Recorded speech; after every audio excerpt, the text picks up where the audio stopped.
gagawa na naman tayo ng isang, masasabi ko, all-time favorite ng aking panganay. Di ba, Sofia? It's kutsinta. Pero ang aking anak, gusto lang niya is just a plain like that. Tayo, kailangan pa yan na may niyog or may cheese, ganyan. Pero sa kanya, gusto niya as Islam. Actually, nakaluto na ako kanina ng isang batch. Maalala ko, makagawa nga dito ng content. Ang gamit ko lang dito ay all-purpose flour. Wala nang iba. Next, ang sugar. Wala naman ako certain sukat ng asukal ko. Sa inyo na yan yung tamis. Gaano katamis ang gusto ninyo. At para sa aking food coloring, maglalagay lang ako dito ng sweaty powder.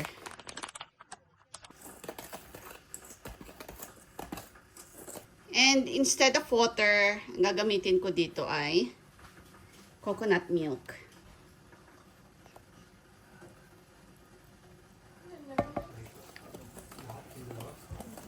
Then mix lang natin.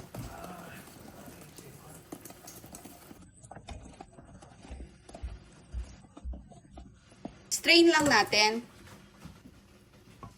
Hindi kasi maiwasan kagaya niya, no? Yung mga flour buo pa.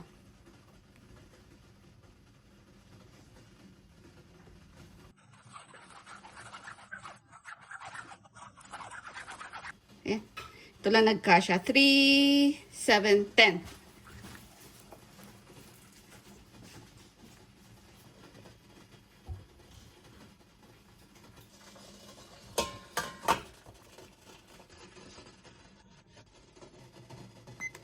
Minutes.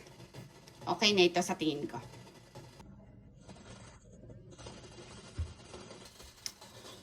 Palamigin lang natin dito. At, ayan. Lagyan na natin agad ang ating second batch. Actually, medyo mainit pa siya pero kailangan ko na siyang tanggalin. Pero ang dali matanggal, oh. Kasi kailangan kong hugasan ulit tong hulmaan na to at gagamitin ko para pa sa aking dalawang batch. Dalawang batch pa to eh.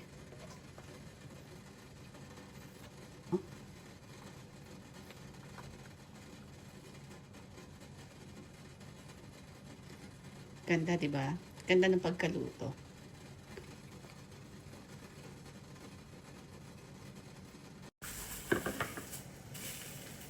Ay nako, naagad. Wala na naiipon sa mga niluluto ko. May serve na nga. Buti na lang, medyo okay na yung second batch. Kaya, ito, this is grated coconut. Yan. Pinili ko pa ito sa sa 5-store. Doon lang may nabibiling doon lang ako nakabili ng grated coconut. Kaso nga lang frozen ito. Pero okay na rin. Ayan. Set aside ko lang dyan. And then, yan. Kasi hindi na sila makapaghintay. Ito medyo mainit-init pa. May konting usok-usok pa.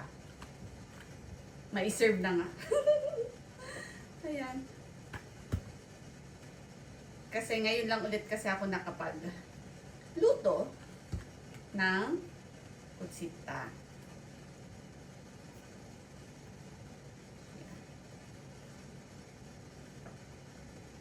Hindi ko na ilalagay yung grated coconut on top. Bahala na sila.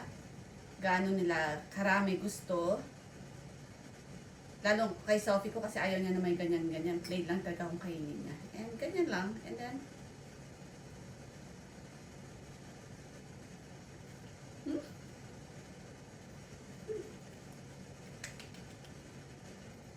sarap.